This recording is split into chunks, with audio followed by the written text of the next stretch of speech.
શરીરનો જ્યારે દેહ છૂટી ગયો ત્યારે હરભુજીને જે મળ્યા તો એ હરભુજીને મળ્યા એ સૂક્ષ્મ શરીરથી મળ્યા. હરભુજીને મળ્યા પેલા એના ભાઈને માસ્યાભાઈને મળ્યા. અહીંયા તો એનો દેહ છૂટી ગયો તો 3 દિવસ બી આવી ગયા હતા, પણ એને સૂક્ષ્મ શરીરે આવી અને એને મહાધર્મ શું છે, નિજાર ધર્મ શું છે એની વાત કરી. આ અસત ભાગ સૂક્ષ્મ શરીર છે જે આવન જાવન જે કરે છે, જે નાભી અને મૂલાધાર ચક્રની વચ્ચે સ્વાધિષ્ઠાન ચક્ર છે એમાં એનો વાસ છે સૂક્ષ્મ શરીરનો. અને એ સૂક્ષ્મ શરીર 12 આંગળ, અહીંયા 4 ને 4 8 અને 8 ને 12 આંગળ, 12 આંગળ જેટલું એનું સૂક્ષ્મ શરીર છે. સૂક્ષ્મ શરીર જાગૃત થાય ત્યારે એ પ્રાણ તમારો 9 દ્વારમાંથી ગમે તે એક દ્વારમાંથી નીકળે. માણસ જ્યારે હૃદયથી જ્યારે આરાધ કરે, કોઈ પણ માણસ જ્યારે હૃદયથી જ્યારે પોકાર કરે અને જેનું જાગૃત થઈ ગયું હોય, જેનું જાગી ગયું હોય, તો એ એને એની ટાઈમ માટે અમુક સેકન્ડો પૂરતી દર્શન આપે.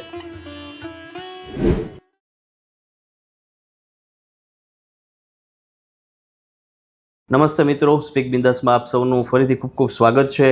આજે આપણી સાથે છે કિશનદાસ બાપુ, કે જેઓનો આશ્રમ ભાવનગરની નજીક આવેલો છે. અને બાપુ સંતોની વાણી ઉપર વૈખરી સત્સંગ કરતા હોય છે અને તત્વજ્ઞાન આપણને પીરસતા હોય છે. તો આજે આપણે બાપુ પાસેથી અલગ અલગ વિષય ઉપર, જે આંતરિક યાત્રાના વિષયો છે, જે આધ્યાત્મિક યાત્રાના વિષયો છે, અને બાપુનો આ ક્ષેત્રમાં ખૂબ ખેડાણ છે અને બાપુએ વર્ષો સુધી જેને કહેવાય કે ધ્યાન કરેલું છે, અલગ અલગ જગ્યાએ રહી અને બહુ કઠોર ધ્યાન પણ કરેલા છે. તો આજે આપણે બાપુ પાસેથી અલગ અલગ વિષય વિશે વાત કરશું અને એ વિષય વિશે બાપુ પાસેથી સમજશું. જી બાપુ, આપણે સુરતા વિશે વાત કરી, સૂક્ષ્મના વિશે વાત કરી અને પ્રાણ વિશે વાત કરી. તો હવે આ બધું જેમ આગળ વધે છે પછી સૂક્ષ્મ શરીરની વાત આવે છે. તો સૂક્ષ્મ શરીર જાગૃત થવું બરાબર છે, આ ઘટના શું છે આપણી પાસેથી સમજવું છે. બહુ સરસ વાત કરી. વચમાં આમાં મેં એક નાનકડી વાત કરી હતી. સૂક્ષ્મ શરીર જે છે એની આમાં ભૂમિકા હું એમ, તમારો અને મારો જે જન્મ છે એમાં જે શબ્દ પ્રયોગ કરવામાં આવે સંતો, મહાપુરુષો સંતોએ કે ભાઈ આને મુક્તિ કોને, આમાં મુક્તિ કોને, આમાં મુક્તિ કોને. તો સૂક્ષ્મ શરીર જે છે એ લિંગ વાસનાથી બંધાયેલ આવન અને જાવન છે. એ આવે અને જાય. એનું કામ શું છે કે જ્યાં આપણો કર્મ ધર્મ પ્રમાણે જ્યાં આપણો જન્મ છો, આપણા કર્મ સારા હોય ને સારા ચકાણે જન્મ થયો હોય તો સૂક્ષ્મ શરીર એમાં એન્ટર થાય. એનું કામ એ જ છે કે જન્મની સાથે એ આવે અને મરણમાં પાછો કર્મ ધર્મ પ્રમાણે એને જ્યાં પોસ્ટિંગ આપે એ બિચારું જાય, જેવા કર્મ હોય એવા એમાં, બરાબર. એને હવે મૂળ એ ભટક્યો છે કોઈના કારણથી કે ઈચ્છા કારણ હમ ચલકર આયા જીવ માયા મેં યુ ગુચવાયા. ઈચ્છા કારણથી આવ્યું તો ખરા, પણ આ મનુષ્યોની એક એવી છે ને કે એમાં આવ્યા બાદ હારા ગૂંચવાઈ ગયા છે, બિચારું શરીર તો શું કરે એમ. એટલે એ એવું ગૂંચવાઈ ગયું છે. હવે એને મૂળ ઘરે જવું, મૂળ મુકામે જવું છે, પણ એનું મૂળ મુકામે જવા માટે જે એનો જે સિદ્ધાંત છે, એની જે વાત છે, જેમ ઓલા પીકે પિક્ચરમાં કેમ ઓલું એલિયન્સ બિચારું ભૂલું પડી ગયું, પણ એનું ઓલું રિમોટ મળે તો એ એના જે ઘર છે ને જે એમ અહીંયા એવું જ છે. આ સૂક્ષ્મ શરીર આવી તો ગયું, પછી જેવા મનુષ્યએ કર્મ કર્યા એ કર્મ ધર્મ પ્રમાણે એને યોની પ્રાપ્ત થાય. હકીકતમાં સૂક્ષ્મ શરીરને આવન જાવન છે ને એને મુક્ત કરવાનું છે. સૂક્ષ્મ શરીર જે આવન જાવન છે એને મુક્ત કરવાનું છે. હવે એ સૂક્ષ્મ શરીર એક તો સ્થૂળ બોલી તમને જ્યાં દેખાય છે, મારું તમારું નરી આંખે દેખાય. પછી અંદર તમારી અંદર આવા 4 શરીર છે, ઘણા 7 વર્ણન કરે, પણ આપણા શાસ્ત્રો અને આપણા સંતોએ 4નું વર્ણન કર્યું. સ્થૂળ શરીર જે અહીંયા આપણે જે તમને દેખાય છે એ જે નાશવંત શરીર છે.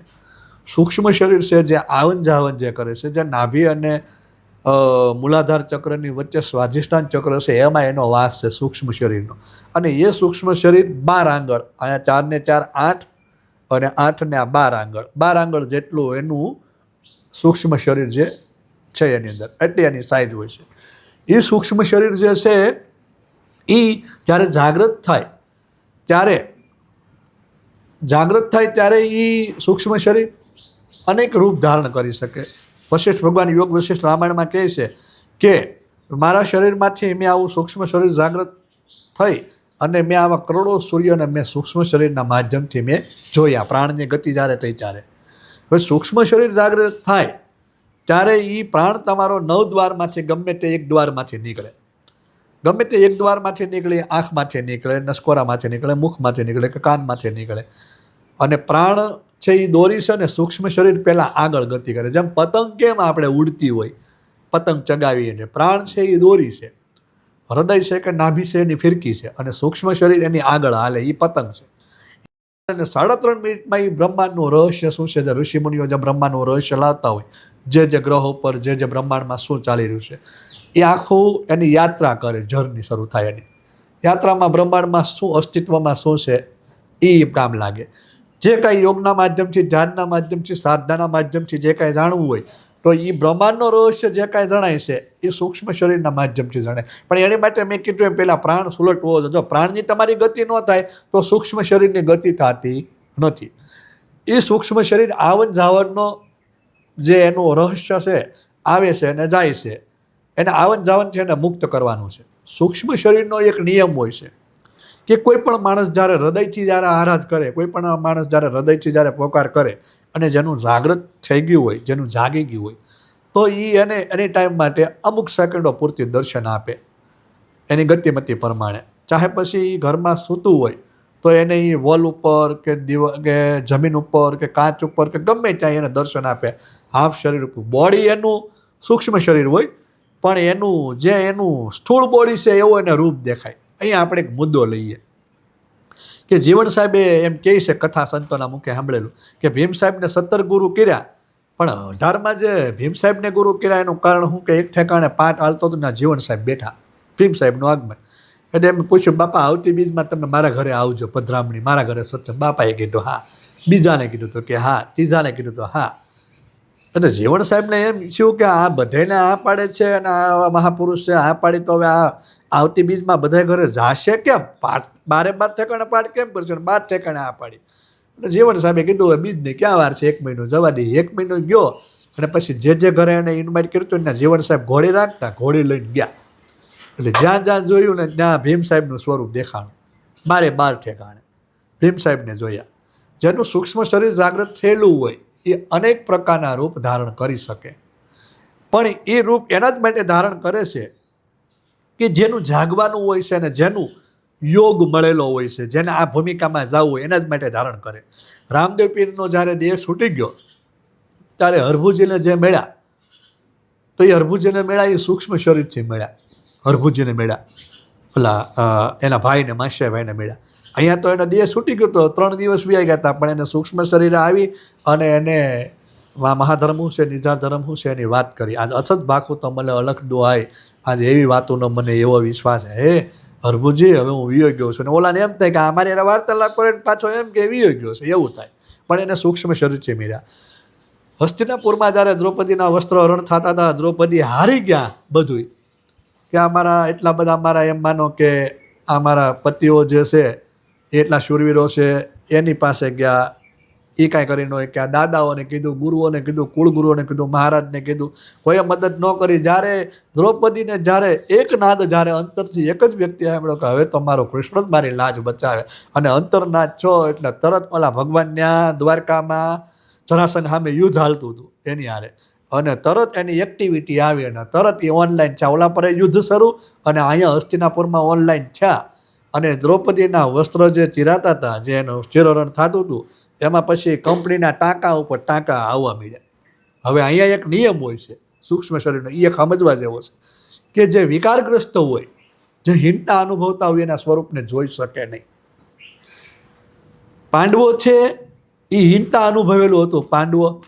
પાંડવોએ હિંતા અનુભવેલી હતી, એટલે પાંડવો કૃષ્ણના સ્વરૂપને જોઈ ન શક્યા. કૌરવો છે એ વિકાર ભાવમાં હતા કે દ્રૌપદી છે એ ક્યારે નગ્ન થઈને અમે એને જોઈ, એટલે એ એને અનુભવી શક્યા નહીં. ઓનલી ફોર માત્ર દ્રૌપદી જ અનુભવી શક્યા. દ્રૌપદી અનુભવી શક્યા એના સ્વરૂપને, અને કૃષ્ણએ એની લાજ બતાવી. આ સૂક્ષ્મ શરીરની ગતિની વાત આને. ઝેલડીનગરમાં જ્યારે નારણબેને જ્યારે રાવત રણસિંહ હાથ ચાલ્યો, ચોખાના દાણા લઈને વાયક પોગાડ્યું અને એણે પછી કીધું અમારે સમાધિ લઈ લેવી. ત્યારે એ વાયક ચોખાના દાણા લઈને વાયક પોગાડો એટલે કાંઈ પોગે નહીં. ત્યારે વોટ્સઅપને મેસેજ નહોતા, નહીં તો મેસેજ કરી દઈ તો આમ વાંચે કે હા ભાઈ મેસેજ આવી ગયો. પણ આ મેસેજના સંશોધનો બધા સંકલ્પ વિકલ્પથી છે. જે કાંઈ થયું ને ખાલી સંકલ્પ કર્યો. રામદેવ પીર પાટે રમતા હતા ને ખ્યાલ પડ્યો કે ઝેલડીનગરમાં ચેતી જાય છે, કચ્છમાં અંજારમાં જેસલ તોરલને ખ્યાલ પડ્યો, મેવાડમાં રૂપાદે માલદેને ખબર પડ્યો, એમ અનેક સંતોને તરત મેસેજ પડ્યો, ખ્યાલ પડ્યો સંકલ્પ વિકલ્પના માધ્યમથી, અને એ તરત આવ્યા. તો એ આવ્યા તો એ ક્યાં શરીરથી આવ્યા? સૂક્ષ્મ શરીરથી. સૂક્ષ્મ શરીર છે જેને ગતિ, જેને જાગી જાય તો એ આવન જાવન કરી શકે, પણ એવા જ વ્યક્તિ માટે કે જે એ ભૂમિકા ઉપર રહેલા હોય, પણ એને આવન જાવનથી મુક્ત કરવાનું છે. આપણે કહીએ ને કે મુક્તિ આ બોડીમાં કેની છે, તો સૂક્ષ્મ શરીરની મુક્ત કરવાનું છે. આત્મા તો અજર અમર છે, એને તો કાંઈ મુક્તિ મોક્ષની વાત નથી. ચેતના છે એ આત્માનો એક પ્રવાહ છે, એક ઉર્જા છે, પણ આવન જાવન જે છે એ સૂક્ષ્મ શરીરને છે. એ સૂક્ષ્મ શરીરનું આવન જાવન મટાડવાનું છે, અને એમાં એટલી બધી શક્તિ પડેલી છે કે એ તમે બેઠા બેઠા તમે બધી તમે અનુભૂતિ તમે કરી શકો, જેનું જાગ્યું હોય. પણ એ વાત કોઈ રજૂઆત કરવાની કે કોઈ વાત કરવાનો વિષય નથી, અનુભવનો વિષય છે, જેને જાણ્યું હોય માણ્યું હોય. એટલે સ્થૂળ શરીર, સૂક્ષ્મ શરીર, કારણ શરીર, મહાકારણ શરીર, આ ચારે ચાર શરીરની અવસ્થાને તમે જાણો, ચારે ચાર શરીરની તમે ગતિ જાણો, પછી તમે આત્મ સ્વરૂપ સુધી તમે પોગી શકો. ત્યાં સુધી તમે પોગી ન શકો. એટલે સૂક્ષ્મ શરીરનું કામ આ છે. આવી વાત સમજમાં? જી બાપુ જી. બરોબર.